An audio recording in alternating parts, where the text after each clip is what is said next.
ਤਾਂ ਅੰਮ੍ਰਿਤਸਰ ਈਸਟ ਹਲਕੇ ਦੇ ਵਿੱਚ ਅਸੀਂ ਪਹੁੰਚੇ ਹਾਂ ਅੱਜ ਬਿਕਰਮ ਸਿੰਘ ਮਜੀਠੀਆ ਦਾ ਚੋਣ ਪ੍ਰਚਾਰ ਦੇਖਣ। ਕਿਸ ਤਰੀਕੇ ਨਾਲ ਜਿਹੜਾ ਬਿਕਰਮ ਸਿੰਘ ਮਜੀਠੀਆ ਅੱਗੇ ਵਧ ਰਹੇ ਨੇ। ਸ਼ੁਰੂਆਤ ਘਰ ਤੋਂ ਹੋਈ ਹੈ। ਸਵੇਰੇ ਕਾਫੀ ਸਾਰੇ ਵਰਕਰਾਂ ਨੂੰ ਮੁਲਾਕਾਤ ਕਰਕੇ ਇਸੇ ਤਰੀਕੇ ਨਾਲ ਚੋਣ ਪ੍ਰਚਾਰ ਹੁੰਦਾ ਹੈ। ਪੂਰਾ ਦਿਨ ਅਸੀਂ ਇਹਨਾਂ ਦੇ ਨਾਲ ਰਵਾਂਗੇ ਔਰ ਦੇਖਾਂਗੇ ਕਿਸ ਤਰੀਕੇ ਦੇ ਰੰਗ ਢੰਗ ਨੇ। ਮਜੀਠੀਆ ਸਾਹਿਬ, ਸਵੇਰੇ ਜਿਸ ਤਰੀਕੇ ਨਾਲ ਅਸੀਂ ਦੇਖ ਰਹੇ ਸੀ, ਸੋ ਬਹੁਤ ਇੱਕ ਪੋਲੀਟੀਸ਼ੀਅਨ ਦਾ ਕੰਮ ਕਰਨ ਦਾ ਤਰੀਕਾ ਕੀ ਹੁੰਦਾ ਹੈ, ਕਿਵੇਂ ਜਦੋਂ ਤੁਸੀਂ ਇੱਕ ਵੱਡੇ ਕੰਮ ਨੂੰ ਹੱਥ ਪਾ ਲੈਂਦੇ ਹੋ ਤੇ ਅੱਗੇ ਵਧਣਾ ਹੁੰਦਾ ਹੈ। ਸੋ ਸ਼ੁਰੂਆਤ ਮੈਂ ਸਿਆਸੀ ਗੱਲਾਂ ਬਹੁਤ ਹੋਣਗੀਆਂ, ਪਰ ਮੈਂ ਬੜੀ ਹਲਕੀਆਂ ਫੁਲਕੀਆਂ ਗੱਲਾਂ ਨਾਲ ਸ਼ੁਰੂਆਤ ਕਰਨਾ ਚਾਹੁੰਦਾ ਹਾਂ। ਵੀ ਕਿਸੇ ਨੂੰ ਤੁਸੀਂ ਟੈਲੀਫੋਨ ਕਰਦੇ ਹੋ, ਮਨਾਇਓ ਜੀ, ਕੋਈ ਪੁਰਾਣੇ ਰੁੱਸੇ ਗੁੱਸੇ ਗਿਲੇ, ਕੋਈ ਤੁਹਾਡੇ ਨਾਲ ਗਿਲੇ ਸ਼ਿਕਵੇ ਮੂੰਹ ਤੇ ਵੀ ਕਰਦੇ ਆ, ਟੈਲੀਫੋਨ ਤੇ ਵੀ ਕਰਦੇ ਆ। ਸੋ ਸ਼ੁਰੂਆਤ ਜਿਹੜੀ ਚੋਣ ਪ੍ਰਚਾਰ ਦੀ, ਕੀ ਚੀਜ਼ ਮਾਈਂਡ 'ਚ ਰੱਖ ਕੇ ਬਿਕਰਮ ਸਿੰਘ ਮਜੀਠੀਆ ਘਰੋਂ ਨਿਕਲਦੇ ਆ ਵੀ ਅੱਜ ਕੀ ਕੰਮ ਕਰਨਾ ਹੈ? ਦੇਖੋ, ਸਭ ਤੋਂ ਪਹਿਲਾਂ ਪਰਮਾਤਮਾ ਦੇ ਚਰਨਾਂ 'ਚ ਅਰਦਾਸ ਬੇਨਤੀ ਕਰਕੇ ਗੁਰੂ ਸਾਹਿਬ ਦੀ ਅਸੀਸ ਬਖਸ਼ਿਸ਼ ਖੁਸ਼ੀਆਂ ਲੈ ਕੇ ਘਰੋਂ ਚੱਲੀਦਾ ਜੀ। ਔਰ ਇਹੀ ਕੋਸ਼ਿਸ਼ ਹੁੰਦੀ ਹੈ ਔਰ ਗੁਰੂ ਅੱਗੇ ਇਹ ਅਰਦਾਸ ਹੁੰਦੀ ਹੈ ਕਿ ਸੱਚੇ ਪਾਤਸ਼ਾਹ ਅਸੀਂ ਸਾਰਾ ਕੁਝ ਨਹੀਂ ਕਰ ਸਕਦੇ, ਸਾਡੇ 'ਚ ਕਮੀ ਪੇਸ਼ੀਆਂ ਰਹਿ ਜਾਂਦੀਆਂ ਨੇ, ਮਗਰ ਆਪ ਜੀ ਗੁਰੂ ਕਿਰਪਾ ਕਰਿਓ ਕਿ ਲੋਕਾਂ ਦੀ ਆਸਾਂ ਉਮੀਦਾਂ ਤੇ ਪੂਰਾ ਉਤਰ ਸਕੀਏ ਤੇ ਵੱਧ ਚੜ ਕੇ ਲੋਕਾਂ ਦੀ ਸੇਵਾ 'ਚ ਰਹਿ ਸਕੀਏ ਤੇ ਵੱਧ ਤੋਂ ਵੱਧ ਲੋਕਾਂ ਦੇ ਮਸਲੇ ਹੱਲ ਕਰ ਸਕੀਏ। ਦੇਖੋ, 20 ਤੁਸੀਂ ਕਹੋ ਕਿ ਸਾਰਾ ਕੁਝ ਹੀ ਜੀ 24/7 100% ਡਿਲੀਵਰੀ ਜੀ ਇਹ ਕਿਸੇ ਦੇ ਹੱਥ ਵੱਸ ਨਹੀਂ ਜੀ। ਸੋ ਨਾਰਾਜ਼ ਪਰਿਵਾਰਾਂ 'ਚ ਨਹੀਂ ਚੱਲਦੇ ਆ। ਨਹੀਂ, ਮੈਂ ਐਵੇਂ ਆਖਾਂ, ਮੈਂ ਉਹਨਾਂ ਫਿਊ ਪੋਲੀਟੀਸ਼ੀਅਨਾਂ 'ਚ ਹੋਣਾ ਜਿਨ੍ਹਾਂ ਦੇ ਨਾਲ ਨਾਰਾਜ਼ਗੀ ਗੁੱਸੇ ਗਿਲੇ ਬਹੁਤ ਘੱਟ ਹੈ। ਮਜੀਠਾ ਹਲਕੇ ਦੇ ਲੋਕ ਅਸੀਂ ਅੱਜ ਸਵੇਰੇ ਬਹੁਤ ਸਾਰੇ ਦੇਖੇ ਇੱਥੇ, ਜਿਹੜੇ ਆਏ ਸੀ, ਤੁਹਾਡੇ ਨਾਲ ਮਿਲਦੇ ਆ, ਗੱਲਬਾਤ ਕਰਦੇ ਆ। ਤੁਸੀਂ ਕਾਫੀ ਆਪਣੀ ਪ੍ਰੈਸ ਕਾਨਫਰੰਸ ਦੇ ਵਿੱਚ ਕਿਹਾ ਵੀ ਮੈਂ ਬੜੇ ਭਾਰੀ ਮਨ ਦੇ ਨਾਲ ਮੈਨੂੰ ਇਹ ਫੈਸਲਾ ਲੈਣਾ ਪੈ ਰਿਹਾ ਹੈ। ਪਰਿਵਾਰ ਦੇ ਵਿੱਚ ਬੈਠ ਕੇ ਕਿੰਨਾ ਕੁ ਔਖਾ ਸੀ ਜਾਂ ਕਿੰਨਾ ਕੁ ਸੌਖਾ ਸੀ? ਵਰਕਰਾਂ ਨੂੰ ਜੋ ਤੁਸੀਂ ਐਡਰੈਸ ਕੀਤਾ ਉਹ ਇੱਕ ਵੱਖਰੀ ਚੀਜ਼ ਹੈ, ਪਰ ਇੱਕ ਆਪਣੇ ਪਰਿਵਾਰ ਦੇ ਵਿੱਚ ਆਪਣੀ ਧਰਮ ਪਤਨੀ ਨੂੰ ਕਹਿਣਾ ਕਿ ਤੁਸੀਂ ਜਾਓ ਅੱਗੇ ਜਾ ਕੇ ਆ ਹਲਕਾ ਤੁਸੀਂ ਸੰਭਾਲੋ, ਬੱਚਿਆਂ ਨੂੰ ਮਨਾਉਣਾ, ਭਾਵੇਂ ਛੋਟੇ ਨੇ ਬੱਚੇ ਪਰ ਇੰਨੀਆਂ ਚੀਜ਼ਾਂ ਤੇ ਸਮਝਦੇ ਹੁੰਦੇ ਆ। ਦੇਖੋ, ਬੜਾ ਔਖਾ ਤੇ ਬੜਾ ਵੱਡਾ ਫੈਸਲਾ ਸੀ ਜੀ। ਔਰ ਫੈਸਲਾ ਵੱਡਾ ਇਸ ਲਈ ਸੀ ਕਿ ਜੇ ਕਿਸੇ ਨੇ ਤੁਹਾਡੀ ਬਾਹ ਫੜੀ ਹੋਵੇ ਹਮੇਸ਼ਾ ਹੀ ਜੀ, ਹਰ ਚੁਣੌਤੀ 'ਚ, ਹਰ ਵੇਲੇ, ਹਰ ਚੈਲੰਜ ਵੇਲੇ, ਜਦ ਕਦੇ ਵੀ ਮਜੀਠੀਏ ਨੂੰ ਕੋਈ ਮੁਸ਼ਕਿਲ ਆਈ ਹੈ, ਵਿਪਤਾ ਆਈ ਹੈ, ਮੇਰੀਆਂ ਮਜੀਠੇ ਹਲਕੇ ਦੀਆਂ ਮਾਵਾਂ ਭੈਣਾਂ ਦੀਆਂ ਅਰਦਾਸਾਂ, ਬਜ਼ੁਰਗਾਂ ਨੌਜਵਾਨਾਂ ਦਾ ਸਾਥ ਸਦਾ ਹੀ ਦਾਸ ਦੇ ਨਾਲ ਰਿਹਾ। ਇਸ ਲਈ ਉਹਨਾਂ ਨੂੰ ਕਿਸੇ ਤਰੀਕੇ ਨਾਲ ਅੱਜ ਉਹ ਹਲਕੇ ਨੂੰ ਛੱਡਣਾ ਮੇਰੇ ਲਈ ਤਾਂ ਮਤਲਬ ਇਹ ਤੋਂ ਵੱਡਾ ਕੋਈ ਚੈਲੰਜ ਹੋ ਹੀ ਨਹੀਂ ਸਕਦਾ। ਪਰਿਵਾਰ ਦੇ ਵਿੱਚ ਕਿੰਨਾ ਕੁ ਔਖਾ ਸੀ? ਕਿਵੇਂ ਮਨਾਇਆ ਪਰਿਵਾਰ ਨੂੰ, ਬੱਚਿਆਂ ਨੂੰ? ਆਪਣਾ ਬਰਾੜ ਸਾਹਿਬ ਵਿਜੇਪਾਲ ਜੀ, ਮੈਂ ਜੇ ਸੱਚੀ ਦੱਸਾਂ ਨਾ, ਫੈਸਲਾ ਤਾਂ ਮਿੰਟ ਸਕਿੰਟ 'ਚ ਹੀ ਹੋਇਆ। ਮੇਰੇ ਵਾਈਫ ਪੋਲੀਟੀਸ਼ੀਅਨ ਨਹੀਂ ਹੈ, ਉਹ ਸਧਾਰਨ, ਉਹ ਬਿਲਕੁਲ non political, zero non political ਦਾ ਛੱਡੋ, ਪੋਲੀਟੀਕਲ ਹੈ ਹੀ ਨਹੀਂ। ਉਹ ਤਾਂ ਕਹਿੰਦੇ ਮੈਂ ਕਦੇ ਵੋਟ ਵੀ ਨਹੀਂ ਪਾਈ। ਉਹ ਵਾਕਈ ਮਤਲਬ ਉਹਨਾਂ ਨੇ ਕਦੇ ਮੇਰੀ ਇਲੈਕਸ਼ਨ 'ਚ ਨਹੀਂ ਆਏ, ਕਿਉਂਕਿ ਮੈਨੂੰ ਕਦੇ ਲੋੜ ਹੀ ਨਹੀਂ ਸੀ ਜੀ। ਮੇਰਾ ਪਰਿਵਾਰ, ਮੇਰਾ ਮਜੀਠਾ, ਉਹਨਾਂ ਲੋਕਾਂ ਨੇ ਮੈਨੂੰ ਕਦੇ ਇਹ ਕਮੀ ਪੇਸ਼ੀ ਮਹਿਸੂਸ ਹੀ ਨਹੀਂ ਹੋਣ ਦਿੱਤੀ। ਹੁਣ ਬੜਾ ਕਲੀਅਰ ਸੀ, ਟੈਕਨੀਕਲੀ ਤੁਸੀਂ ਇੱਕ 'ਚੋਂ ਰਹਿ ਸਕਦੇ ਹੋ। ਮੈਨੂੰ ਵੀ ਰਾਤ ਜਦ ਇਹ ਸਵਾਲ ਮੈਨੂੰ 28, 29, 30 ਜ਼ਿਆਦੇ ਹੋਏ, ਕਿਉਂਕਿ 31 ਤਰੀਕ ਨੂੰ ਤਾਂ ਮੇਰੀ ਬੇਲ ਲੱਗੀ ਸੀ ਜੀ, ਪਤਾ ਹੀ ਨਹੀਂ ਸੀ ਕੀ ਹੋਣਾ ਕੀ ਨਹੀਂ। ਮੈਂ ਜਦ ਰੋਜ਼ ਰਾਤ ਨੂੰ ਸੌਂਦਾ ਸੀ, ਮੈਂ ਇਹ ਸੋਚਦਾ ਸੀ ਕਿ ਮੈਂ ਨਿਭੂ ਫਿਰ ਕਿਹਦੇ ਨਾਲ, ਧੋਖਾ ਕਿਹਦੇ ਨਾਲ ਕਰੂੰ। ਇੱਕ ਸੀਟ ਤੇ ਛੱਡਣੀ ਪੈਣੀ ਹੈ। ਔਰ ਧੋਖਾ ਨਾ ਤਾਂ ਉਹ ਮਜੀਠੇ ਵਾਲਿਆਂ ਨਾਲ ਕੀਤਾ ਜਾ ਸਕਦਾ ਸੀ ਜਿਨ੍ਹਾਂ ਨੇ ਮੇਰੀ ਇੰਨਾ ਚਿਰ ਬਾਹ ਫੜ ਕੇ ਰੱਖੀ, ਜਿਹੜਾ ਮੇਰਾ ਸਿਰ ਤੇ ਤਾਜ ਨੇ, ਜਿਹੜੀਆਂ ਮੇਰੀਆਂ ਅੱਖਾਂ ਦੇ ਤਾਰੇ ਨੇ, ਉਹਨਾਂ ਨਾਲ ਕਿਵੇਂ ਕਰ ਸਕਦਾ ਸਾਂ। ਫਿਰ ਮੈਂ ਮਨ ਬਣਾਇਆ, ਇੱਕਦਮ ਹੀ ਮਨ ਬਣਾਇਆ। ਮੈਂ ਆਪਦੇ ਵਾਈਫ ਨੂੰ ਕਿਹਾ ਕਿ ਮੈਂ ਅੱਜ ਤੱਕ ਨਹੀਂ ਤੈਨੂੰ ਕਦੇ ਕਿਹਾ, ਹੁਣ ਮੇਰੀ ਮਜਬੂਰੀ ਹੈ ਔਰ ਤੈਨੂੰ ਇਹ ਮੇਰੀ ਡਿਊਟੀ ਨਿਭਾਉਣੀ ਪੈਣੀ ਹੈ ਕਿ ਜਿਨ੍ਹਾਂ ਨੇ ਪਰਿਵਾਰ ਵਾਂਗੂ, ਪਰਿਵਾਰ ਤੋਂ ਵੱਧ ਪਿਆਰ, ਮੇਰੇ ਮਾਪਿਆਂ ਨਾਲੋਂ ਵੱਧ ਪਿਆਰ ਉਸ ਹਲਕੇ ਨੇ ਮੈਨੂੰ ਦਿੱਤਾ, ਤੈਨੂੰ ਉਹਨਾਂ ਦੀ ਸੇਵਾ ਕਰਨੀ ਪੈਣੀ ਹੈ। ਬੱਚੇ ਮਗਰੋਂ, ਉਹ ਹਲਕਾ ਪਹਿਲਾਂ। ਔਰ ਆਈ ਐਮ ਗ੍ਰੇਟਫੁਲ, ਧੰਨਵਾਦੀ ਆ ਕਿ ਉਹਨਾਂ ਨੇ ਮੇਰੀ ਗੱਲ ਨੂੰ ਮੰਨਿਆ ਐਂਡ ਉਹ ਆਏ। ਅੱਛਾ, ਬੱਚੇ ਤੁਹਾਡੇ ਛੋਟੇ ਛੋਟੇ ਨੇ, ਬੇਟੇ ਦੋਨੋਂ, ਤੇ ਤੁਸੀਂ ਕਹਿ ਰਹੇ ਸੀ ਵੀ ਮੇਰਾ ਛੋਟਾ ਬੇਟਾ ਨਾਰਾਜ਼ ਸੀ, ਉਹਨੇ ਕਿਹਾ ਕਿ ਨਹੀਂ ਜਾਣਾ ਚਾਹੀਦਾ ਹੈ। ਓਬਵੀਅਸਲੀ ਮੈਂ ਇੱਕ ਜਰਨਲਿਸਟ ਹਾਂ, ਸਾਡੇ ਵੀ ਪਰਿਵਾਰਾਂ 'ਚ ਇਤਰਾਜ਼ ਹੁੰਦਾ ਜਦੋਂ ਤੁਸੀਂ ਜਾਂਦੇ ਹੋ ਬਾਹਰ, ਨਹੀਂ ਟਾਈਮ ਲੱਗਦਾ ਪਰਿਵਾਰ ਲਈ। ਸੋ ਤੁਹਾਡੇ ਲਈ ਤਾਂ ਇੱਕ ਪੋਲੀਟੀਸ਼ੀਅਨ ਦੀ ਤਾਂ ਜ਼ਿਆਦਾ ਜ਼ਿੰਦਗੀ ਜਿਹੜੀ ਆ ਉਹ ਰੁਝੇਵਿਆਂ ਭਰੀ ਹੋ ਜਾਂਦੀ ਹੈ। ਸੋ ਕਿਵੇਂ ਜਵਾਕਾਂ ਨੂੰ ਕਿਵੇਂ ਬਣਾਇਆ? ਮੇਰੇ ਸਾਹਮਣੇ ਦੀ ਗੱਲ ਹੈ, ਮੈਂ ਚੰਡੀਗੜ੍ਹ ਬੈਠਿਆ ਸੀ ਕਿਉਂਕਿ ਅਸੀਂ ਸੁਪਰੀਮ ਕੋਰਟ ਦਾ ਆਰਡਰ ਉਡੀਕਦੇ ਸਾਂ, ਤੇ ਵੱਡਾ ਉਹਨੂੰ ਲੈ ਕੇ ਜਾ ਰਿਹਾ, ਕਹਿੰਦਾ ਮਾਮਾ ਗਈ। ਉਹ ਕਹਿੰਦਾ ਨਹੀਂ ਮਾਮਾ ਇੱਥੇ ਹੀ ਆ। ਤੇ ਉਹ ਸਾਰੇ ਕਮਰਿਆਂ 'ਚ ਫਿਰ ਫੁਰ ਕੇ ਆਇਆ, ਤੇ ਉਹ ਕਹਿੰਦਾ ਉਹ ਮਾਮਾ ਉਹਨੂੰ ਲੱਭੇ ਨਾ। ਤੇ ਵੱਡਾ ਕਹਿੰਦਾ ਮਾਮਾ ਗਈ ਇਲੈਕਸ਼ਨ ਲੜਨ। ਤੇ ਉਹ ਛੋਟਾ ਕਹਿੰਦਾ ਨਹੀਂ ਤੂੰ ਮੈਨੂੰ ਝੂਠ ਬੋਲਦਾ, ਮਾਮਾ ਫਿਰ ਬਾਥਰੂਮ 'ਚ ਹੋਣੀ। ਮਤਲਬ ਉਹਨੇ ਸਾਰੀ ਜਗ੍ਹਾ ਲੱਭ ਲਈ ਤੇ ਉਹਨੂੰ ਮਾਤਾ ਲੱਭੇ ਨਾ ਉਹਦੀ। ਤੇ ਫਿਰ ਉਹ ਮੇਰੇ ਕੋਲ ਆਇਆ, ਕਹਿੰਦਾ ਮਾਤਾ ਕਿੱਥੇ ਆ? ਮੈਂ ਕਿਹਾ ਮਾਤਾ ਤਾਂ ਗਈ ਇਲੈਕਸ਼ਨ ਲੜਨ ਪਾਉ। ਤੇ ਉਹਦਾ ਮੂੰਹ ਨਾਰਾਜ਼ ਹੋ ਗਿਆ, ਉਤਰ ਗਿਆ। ਤੇ ਮੈਂ ਕਿਹਾ ਕੋਈ ਨਾ ਪੁੱਤ ਆ ਜਾਊਗੀ ਮਾਤਾ, ਮਗਰ ਆਬਵੀਅਸਲੀ ਉਹਨੇ ਮਹਿਸੂਸ ਕੀਤਾ ਇਹ ਗੱਲ, ਤੇ ਉਹਨੇ ਮੰਨੀ ਨਹੀਂ ਗੱਲ। ਮੇਰਾ ਜਦੋਂ ਵੱਡਾ ਲੜਕਾ, ਉਹਦਾ ਨਾਮ ਤੇਜਵੀਰ ਆ, ਉਹ ਕਹਿੰਦਾ ਸੀਗਾ ਕਿ ਮਾਤਾ ਗਈ, ਉਹ ਕਹਿੰਦਾ ਨਹੀਂ ਝੂਠ ਬੋਲਦਾ, ਮਾਤਾ ਤਾਂ ਇੱਥੇ ਹੀ, ਮਾਤਾ ਤਾਂ ਸਾਨੂੰ ਛੱਡ ਕੇ ਕਦੇ ਗਈ ਨਹੀਂ। ਅੱਛਾ, ਬੱਚਿਆਂ ਨੂੰ ਇਹ ਪਤਾ ਕਿ ਤੁਸੀਂ ਨਵਜੋਤ ਸਿੰਘ ਸਿੱਧੂ ਦੇ ਖਿਲਾਫ ਲੜ ਰਹੇ ਹੋ? ਨਵਜੋਤ ਸਿੰਘ ਸਿੱਧੂ ਕੌਣ ਹੈ? ਉਹ ਸਮਝਦੇ ਆ ਇਸ ਚੀਜ਼ ਨੂੰ?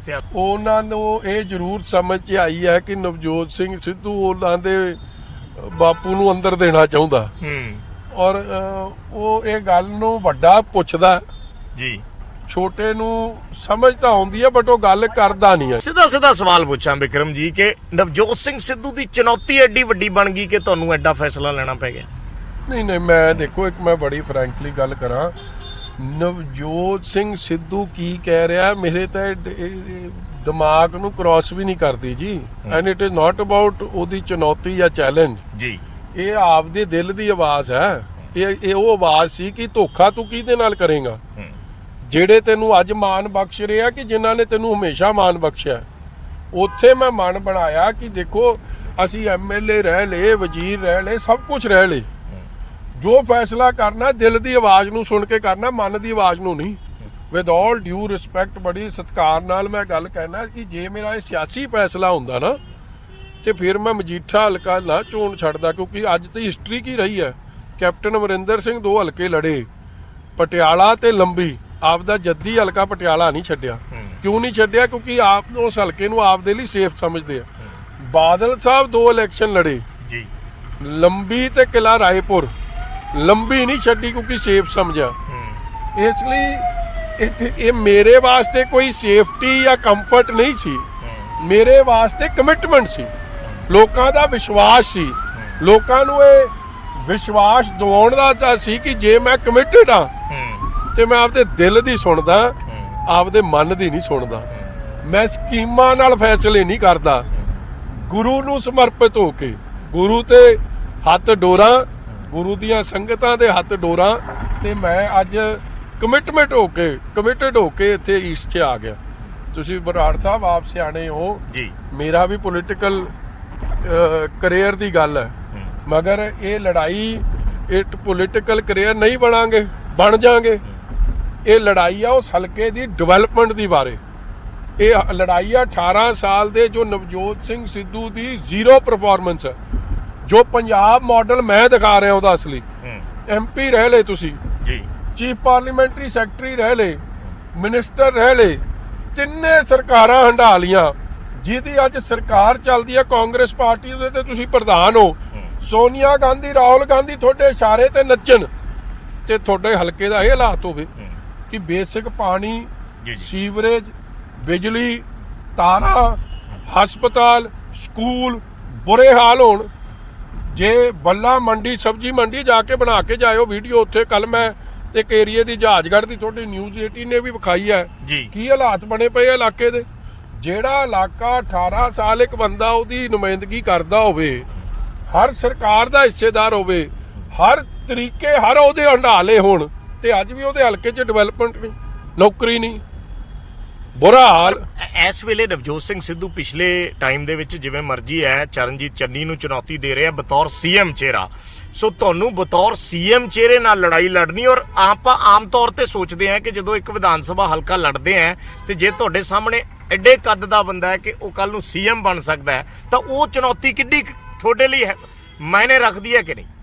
ਸਵਾਦ ਹੀ ਇਸ ਗੱਲ ਦਾ, ਮਜੀਠੇ ਵੀ ਮਾੜੀ ਲੜਾਈ ਲੜ ਕੇ ਰਾਜੀ ਨਹੀਂ ਨਾ, ਤਗੜੇ ਨਾਲ ਹੀ ਲੜਾਈ ਲੜ ਕੇ ਰਾਜੀ ਆ।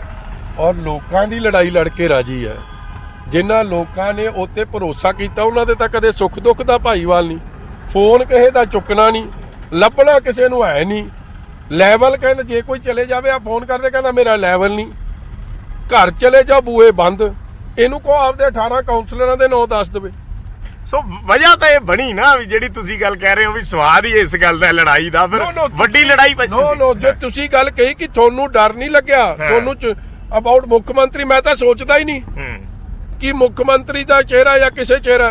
ਗੱਲ ਤਾਂ ਅੰਮ੍ਰਿਤਸਰ ਈਸਟ ਦੀ ਹੈ, ਅੰਮ੍ਰਿਤਸਰ ਈਸਟ ਦੇ ਵਿਕਾਸ ਦੀ ਹੈ। ਔਰ ਪੀਪੀਸੀਸੀ ਪ੍ਰਧਾਨ ਜਿਹੜਾ ਆਪਦੇ ਆਪ ਨੂੰ ਸਮਝਦਾ ਕਿ ਮੈਂ ਸ਼ਾਇਦ ਮੁੱਖ ਮੰਤਰੀ, ਉਹਦੀ ਪੋਲ ਖੋਲਣ ਦੀ ਹੈ, ਉਹਦੀ ਅਸਲੀਅਤ ਲੋਕਾਂ ਨੂੰ ਦੱਸਣ ਦੀ ਹੈ ਕਿ ਲੋਕ ਨਾ ਠੱਗੇ ਜਾਣਗਾ।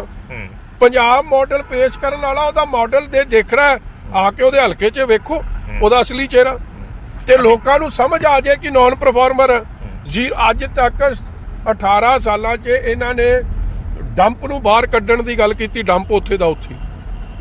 18 ਸਾਲਾਂ 'ਚ ਇਹਨਾਂ ਨੇ ਆਰਓਬੀ ਮੰਡੀਆਂ ਦੀ ਸੁਧਾਰ ਦੀ ਗੱਲ ਕੀਤੀ, ਸਬਜ਼ੀ ਮੰਡੀ ਦੀ, ਉੱਥੇ ਦਾ ਉੱਥੇ। ਇੱਕ ਚੀਜ਼ ਵੀ ਸਪੋਰਟ ਸਟੇਡੀਅਮ ਬਣਾਉਣ ਦੀ ਗੱਲ ਕੀਤੀ, ਅੱਜ ਤੱਕ ਨਹੀਂ ਬਣਿਆ। ਯਾਰ ਪਰਫਾਰਮੈਂਸ ਕੀ ਆ? ਤੁਸੀਂ ਗੱਲੀ ਬਾਤੀ ਜਸਟ ਬਿਕੋਜ਼ ਤੁਹਾਨੂੰ ਗੱਲਾਂ ਨਾਲ ਢਿੱਡ ਭਰਨੇ ਆਉਂਦੇ, ਲੋਕ ਨਹੀਂ ਨਾ ਗੱਲੀ ਬਾਤੀ ਦੇ ਗਾਹਕ। ਤੁਸੀਂ ਘਰ ਘਰ ਨੌਕਰੀ ਦਾ ਵਾਅਦਾ ਕੀਤਾ ਸੀ, ਕੀ ਹੋਇਆ? ਤੁਸੀਂ ਮੁਲਾਜ਼ਮਾਂ ਨੂੰ ਕੱਚੇ ਤੋਂ ਪੱਕੇ ਕਰਨ ਦਾ ਵਾਅਦਾ ਕੀਤਾ ਸੀ, ਕੀ ਬਣਿਆ? ਮੁਲਾਜ਼ਮਾਂ ਦੇ ਭੱਤਿਆਂ ਦਾ ਕੀ ਬਣਿਆ? ਐਸਸੀ ਸਕਾਲਰਸ਼ਿਪ ਦਾ ਕੀ ਬਣਿਆ? ਲੋਕਾਂ ਦੀ ਸੁੱਖ ਸਹੂਲਤਾਂ ਦਾ ਕੀ ਬਣਿਆ?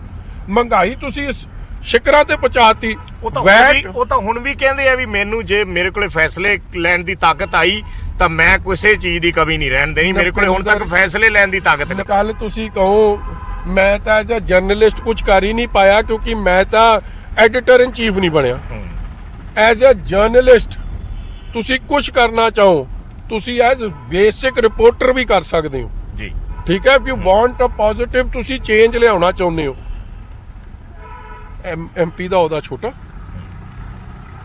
ਐਮਐਲਏ ਸੀਪੀਐਸ ਦਾ ਉਹਦਾ ਛੋਟਾ, ਵਜ਼ੀਰੀ ਦਾ ਉਹਦਾ ਛੋਟਾ।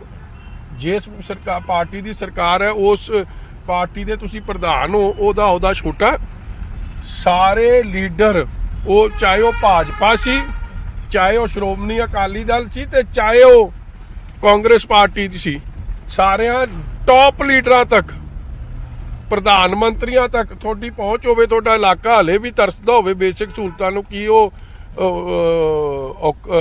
ਕੰਪੇਅਰ ਕਿਉਂ ਨਹੀਂ ਕਰਾ ਸਕੇ ਤੁਸੀਂ?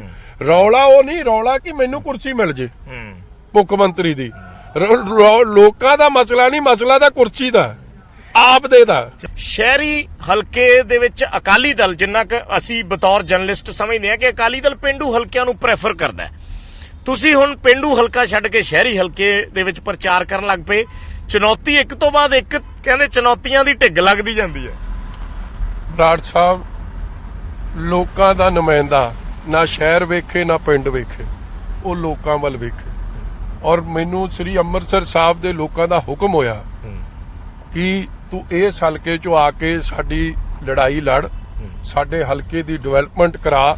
ਜਿਹੜਾ ਹਲਕਾ 18 ਸਾਲ ਤੋਂ ਡਿਵੈਲਪਮੈਂਟ ਪੱਖੋਂ ਪਛੜ ਗਿਆ ਸੀ, ਜਿੱਥੋਂ ਦਾ ਨੁਮਾਇੰਦਾ ਉਹਨਾਂ ਨੂੰ ਲੱਭਦਾ ਨਹੀਂ ਸੀ, ਔਰ ਜਿਸ ਨੁਮਾਇੰਦੇ ਨੇ ਹਰ ਉਹਦੇ ਹੰਡਾ ਲਏ ਆ ਮਗਰ ਹਲਕੇ 'ਚ ਪਰਫਾਰਮੈਂਸ ਜ਼ੀਰੋ ਅਜ਼ਿਲ ਹੈ, ਉਸ ਨੁਮਾਇੰਦੇ ਦੇ ਵਾਸਤੇ, ਉਸ ਨੁਮਾਇੰਦੇ ਨੂੰ ਉਹਦੀ ਅੱਖਾਂ ਖੋਲਣ ਵਾਸਤੇ, ਉਹਨੂੰ ਪਿਆਰ ਸਿਖਾਉਣ ਵਾਸਤੇ, ਉਹਨੂੰ ਹਲੀਮੀ ਸਿਖਾਉਣ ਵਾਸਤੇ, ਤੂੰ ਕਰਕੇ ਲੋਕਾਂ ਨਾਲ ਬਦਤਮੀਜ਼ੀ ਤੋਂ ਹਟਾਉਣ ਵਾਸਤੇ ਉਹਨਾਂ ਨੇ ਮੈਨੂੰ ਹੁਕਮ ਕੀਤਾ। ਮੈਂ ਹਾਜ਼ਰ ਹਾਂ। ਰੱਬ ਦੇ ਅੱਗੇ ਅਰਦਾਸ ਕਰਕੇ ਮੈਂ ਤੁਹਾਨੂੰ ਪਹਿਲਾਂ ਕਿਹਾ, ਮੈਂ ਸਭ ਤੋਂ ਪਹਿਲਾਂ ਰੱਬ ਦਾ ਬੰਦਾ, ਉਹਦੀ ਗੁਰੂ ਮਹਾਰਾਜ ਦੀ ਬਖਸ਼ਿਸ਼। ਅੱਛਾ, ਪੰਜਾਬ ਦੇ ਵਿੱਚ ਇਹ ਕਥਨ ਬੜਾ ਪ੍ਰਚਲਿਤ ਹੈ, ਕਹਿੰਦੇ ਤੂੰ ਮੇਰਾ ਬਾਈ ਮੈਂ ਤੇਰਾ ਬਾਈ। ਸਨ ਵੀ 22 ਚੱਲ ਰਿਹਾ, ਇਲੈਕਸ਼ਨ ਵੀ 22 ਦੇ ਨੇ, ਪਰ 2 22 ਜਿਨ੍ਹਾਂ ਦੀ ਚਰਚਾ ਹੁੰਦੀ ਸੀ ਕਿ ਬੜੇ ਚੰਗੇ ਬਾਈ ਹੈ, ਉਹਨਾਂ ਬਾਈਆਂ ਦੇ ਵਿੱਚ ਐਸੀ ਕੀ ਪ੍ਰੋਬਲਮ ਆਈ, ਐਸੀ ਕੀ ਮਤਲਬ ਖੁੰਦਕ ਪੈਦਾ ਹੋਈ, ਜਾਂ ਕਿਉਂ ਇਹ ਮਨਮੁਟਾਵ ਪੈਦਾ ਹੋਇਆ ਕਿ ਅੱਜ ਇੱਕ ਦੂਜੇ ਦੇ ਸਾਹਮਣੇ ਇਸ ਤਰੀਕੇ ਨਾਲ ਖੜਨਾ ਪੈ ਰਿਹਾ? ਨਹੀਂ, ਇਹ ਹਲਕੇ ਦੀ ਡਿਵੈਲਪਮੈਂਟ ਦੀ ਗੱਲ ਹੈ, ਸ੍ਰੀ ਅੰਮ੍ਰਿਤਸਰ ਸਾਹਿਬ ਦੇ ਪੂਰਬੀ ਹਲਕੇ ਦੀ ਤਰੱਕੀ ਦੀ ਗੱਲ ਹੈ। ਜੋ ਇਹਨਾਂ ਲੋਕਾਂ ਨੇ ਨਵਜੋਤ ਸਿੰਘ ਸਿੱਧੂ ਜੀ ਨੂੰ ਮਾਣ ਦਿੱਤਾ, ਔਰ ਉਹਨਾਂ ਨੇ ਜੋ ਇਹਨਾਂ ਲੋਕਾਂ ਨਾਲ ਧੋਖਾ ਕੀਤਾ, ਇਹ ਇਹਨਾਂ ਲੋਕਾਂ ਦੀ ਸਵਾਭਿਮਾਨ ਦੀ ਗੱਲ ਹੈ, ਇਹਨਾਂ ਲੋਕਾਂ ਦੀ ਇੱਜ਼ਤ ਬਰਕਰਾਰੀ ਦੀ ਗੱਲ ਹੈ, ਔਰ ਇਹਨਾਂ ਨੂੰ ਰਿਸਪੈਕਟ ਰਿਸਟੋਰ ਕਰਾਉਣ ਦੀ ਗੱਲ ਹੈ। ਕਿ ਤੁਹਾਨੂੰ ਇੰਨਾ ਹੰਕਾਰ ਨਹੀਂ ਚਾਹੀਦਾ ਕਿ ਜਿਹੜੇ ਲੋਕ ਤੁਹਾਡੀ ਸਿਰ ਦੀ ਪੱਗ ਨੂੰ ਸ਼ਾਨ ਨੂੰ ਬਰਕਰਾਰ ਰੱਖਣ ਤੁਸੀਂ ਉਹਨਾਂ ਦਾ ਫੋਨ ਤੱਕ ਨਾ ਚੁੱਕੋ। ਸੋ ਇਹ ਲੋਕਾਂ ਦੀ ਲੜਾਈ ਹੈ ਔਰ ਠੀਕ ਹੈ ਉਹਦੇ 'ਚ ਆਵਾਜ਼ ਤੁਹਾਨੂੰ ਮਜੀਠੀਏ ਦੀ ਗੂੰਜ ਰਹੀ ਹੈ ਨਾਲ ਉਹਨਾਂ ਦੇ। ਇਹ ਤੋਂ ਗਾਂ ਕੁਛ ਨਹੀਂ, ਮੇਰੀ ਉਹਨਾਂ ਨਾਲ ਪਰਸਨਲ ਬਿਲਕੁਲ ਨਹੀਂ। ਮੈਂ ਉਹਨਾਂ ਦੀ ਇੱਜ਼ਤ ਕਰਦਾ। ਸਾਡੇ ਸਿਆਸੀ ਮਤਭੇਦ ਹੋ ਸਕਦੇ ਕਿਉਂਕਿ ਉਸ ਪਾਰਟੀ ਛੱਡ ਗਏ, ਉਹ ਪਾਰਟੀ ਬਦਲ ਜਾਂਦੇ ਆ। ਉਹ ਕਿਸ਼ਤੀਆਂ ਬਦਲਣ 'ਚ ਬੜੇ ਮਾਹਰ ਨੇ, ਉਹ ਯਾਰ ਬਦਲਣ 'ਚ ਬੜੇ ਮਾਹਰ ਨੇ, ਉਹ ਭਾਪੇ ਬਦਲਣ 'ਚ ਸਿਆਸੀ ਮਾਈ ਬਾਪ ਬਦਲਣ 'ਚ ਬੜੇ ਮਾਹਰ ਨੇ। ਉਹਨਾਂ ਨੂੰ ਮੁਬਾਰਕ। ਮਲਾਲ ਹੁੰਦਾ ਵਿਕਰਮ ਜੀ ਇਸ ਗੱਲ ਦਾ? ਦੁੱਖ ਹੁੰਦਾ ਕਿ ਜਦ ਲੋਕੀ ਇੰਨਾ ਮਾਣ ਬਖਸ਼ਿਸ਼ ਕਰਨ, ਇੰਨਾ ਪਿਆਰ ਦੇਣ, ਇੰਨਾ ਸਤਿਕਾਰ ਦੇਣ ਤੁਹਾਨੂੰ, ਤੁਸੀਂ ਫੇਰ ਉਹਨਾਂ ਲੋਕਾਂ ਦੇ ਨਾਲ ਖੜੇ ਨਾ ਹੋ, ਉਹਨਾਂ ਲੋਕਾਂ ਨਾਲ ਧੋਖਾ ਕਰੋ, ਉਹਨਾਂ ਲੋਕਾਂ ਦੇ ਫੋਨ ਤੱਕ ਨਾ ਸੁਣੋ। ਕਿਸੇ ਦੇ ਦੇਖੋ ਕਿਸੇ ਪਰਿਵਾਰ 'ਚ ਕਿਸੇ ਦੀ ਡੈਥ ਹੋ ਜੇ ਉਸ ਤੋਂ ਵੱਡਾ ਦੁਖਦਾਈ ਗੱਲ ਤਾਂ ਕੋਈ ਨਹੀਂ। ਇਹ ਕਦੇ ਪਹੁੰਚਣ ਹੀ ਨਾ, ਫੋਨ ਤੱਕ ਨਾ ਕਰਨ। ਜੇ ਪਰਿਵਾਰ 'ਚ ਖੁਸ਼ੀ ਹੋਏ, ਉਹਨਾਂ ਦੀ ਖੁਸ਼ੀ 'ਚ ਹਿੱਸਾ ਨਾ ਬਣ ਸਕਣ ਤੇ ਫਿਰ ਇਹ ਜਿਹਾ ਨੁਮਾਇੰਦੇ ਤੋਂ ਲੋਕਾਂ ਨੇ ਕਰਾਉਣਾ ਕੀ ਆ? ਯਾਰੀ ਪਰਫਾਰਮੈਂਸ ਵੀ ਜ਼ੀਰੋ ਔਰ ਹਲਕੇ 'ਚ ਵਿਚਰਨ ਤੇ ਵੀ ਜ਼ੀਰੋ। ਤੁਹਾਡੀ ਯਾਰੀ ਦੋਸਤੀ ਦੇ ਵਿੱਚ ਇੰਨਾ ਫਰਕ ਆਇਆ, ਇਸ ਚੀਜ਼ ਦਾ ਮਲਾਲ ਹੈ? ਦੇਖੋ ਬਰਾੜ ਸਾਹਿਬ, ਤੁਹਾਨੂੰ ਇੱਕ ਗੱਲ ਅਪਰੀਸ਼ੀਏਟ ਕਰਨੀ ਚਾਹੀਦੀ ਕਿ ਮੈਂ ਹਮੇਸ਼ਾ ਉਹਨਾਂ ਦੀ ਮਦਦ ਕੀਤੀ ਹੈ। 7 ਦੀ ਪਾਰਲੀਮੈਂਟ ਦੀ ਇਲੈਕਸ਼ਨ 'ਚ ਵੀ ਜੀ, 9 'ਚ ਜਦੋਂ 5000 ਵੋਟਾਂ ਤੇ ਜਿੱਤੇ ਆ ਇਹ parliament seat, 13 lakh vote poll ਹੋਈ, 13 ਲੱਖ ਚੋਂ 11 ਲੱਖ ਵੋਟ ਪੋਲ ਹੋਈ ਤੇ 5000 ਵੋਟਾਂ ਤੇ ਜਿੱਤਦੇ ਆ ਜੀ। ਉਹ ਜਿੱਤ ਦਾ ਵੱਡਾ ਸ਼੍ਰੇ ਸਾਡੇ ਮਜੀਠੇ ਹਲਕੇ ਨੂੰ, ਲੋਕਾਂ ਨੂੰ ਜਾਂਦਾ, ਰੂਰਲ ਏਰੀਏ ਨੂੰ ਜਾਂਦਾ।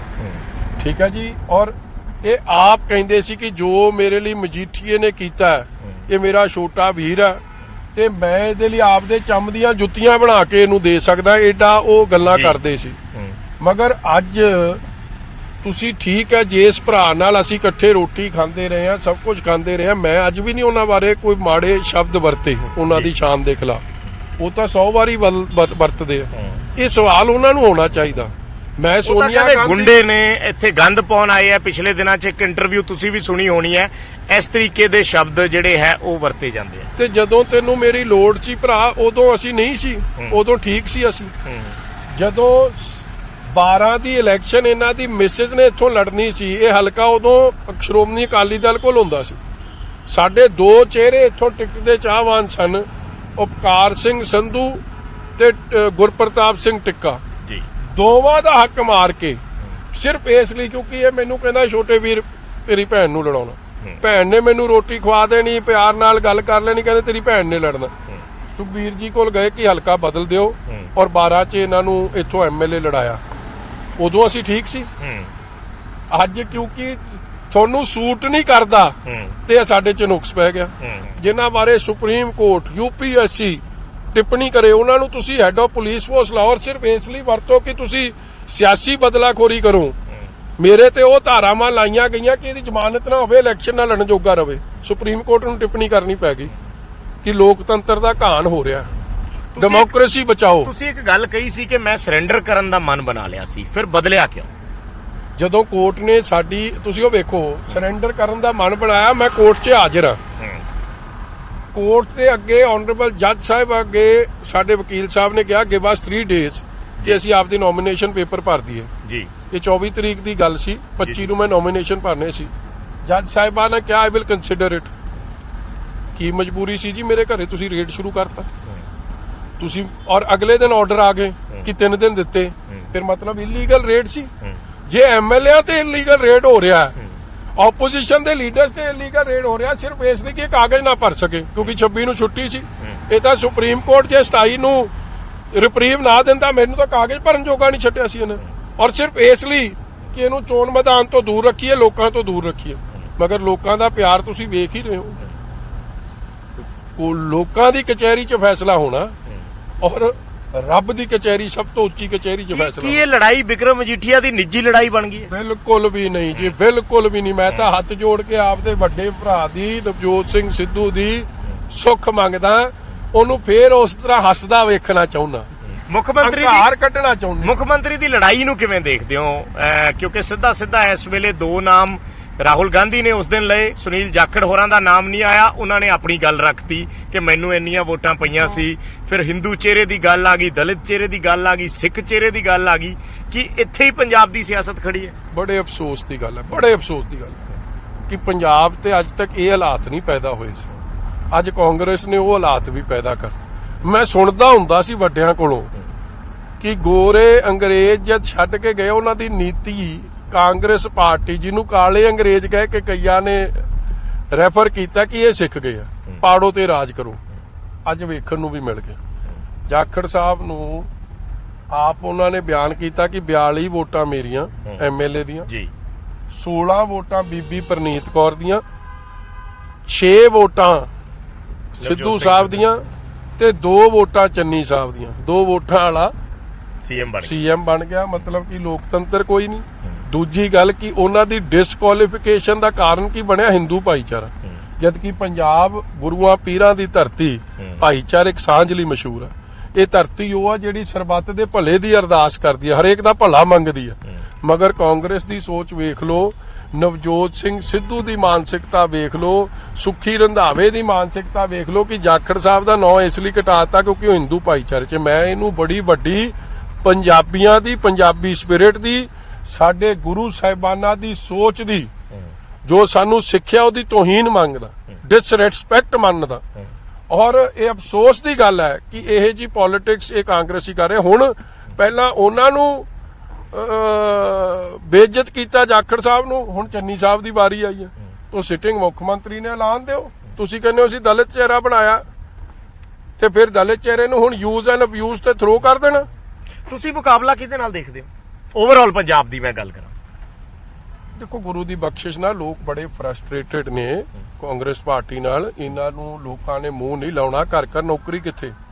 ਐਸਸੀ ਸਕਾਲਰਸ਼ਿਪ ਦੇ ਪੈਸੇ ਖਾ ਗਏ ਆ, ਪੈਨਸ਼ਨਾਂ ਨਹੀਂ ਮਿਲੀਆਂ, ਸ਼ਗਨ ਨਹੀਂ ਮਿਲਿਆ, ਬੇਰੋਜ਼ਗਾਰੀ ਭੱਤਾ ਨਹੀਂ ਮਿਲਿਆ, ਮਹਿੰਗਾਈ ਵੱਧ ਗਈ, ਡੀਜ਼ਲ ਪੈਟਰੋਲ ਤੇ ਹਜ਼ਾਰਾਂ ਕਰੋੜ ਰੁਪਈਆ ਟੈਕਸ ਲਾ ਕੇ ਇਕੱਠਾ ਕਰ ਲਿਆ, ਬਿਜਲੀ ਦੇ ਬਿੱਲ ਅਸਮਾਨੀ ਪਹੁੰਚਾਤੇ, ਮੁਲਾਜ਼ਮਾਂ ਦੇ ਭੱਤੇ ਖਾ ਗਏ, ਕੱਚੇ ਮੁਲਾਜ਼ਮ ਪੱਕੇ ਨਹੀਂ ਕੀਤੇ। ਇਸ ਲਈ ਭੱਤਿਆਂ ਤੋਂ ਲੈ ਕੇ ਸਾਰੇ ਮੁਲਾਜ਼ਮ, ਨੌਜਵਾਨ, ਵਪਾਰੀ, ਇੰਡਸਟਰੀ ਸਾਰੇ ਹੀ ਔਖੇ। ਕਿਸੇ ਦਾ ਮਸਲਾ ਦਾ ਹੱਲ ਨਹੀਂ ਕੀਤਾ ਤੇ ਉਹ ਕਿਉਂ ਵੋਟ ਦੇਣਗੇ? ਔਰ ਆਪ ਜਿਹੜੀ ਹੈ ਉਹ ਅਖਬਾਰਾਂ ਤੱਕ ਸੀਮਿਤ ਹੈ, ਸੋਸ਼ਲ ਮੀਡੀਆ ਤੱਕ। ਚਲੋ ਜੀ, ਮਿਹਰਬਾਨੀ, ਥੈਂਕ ਯੂ ਮਜੀਠੀਆ ਸਰ।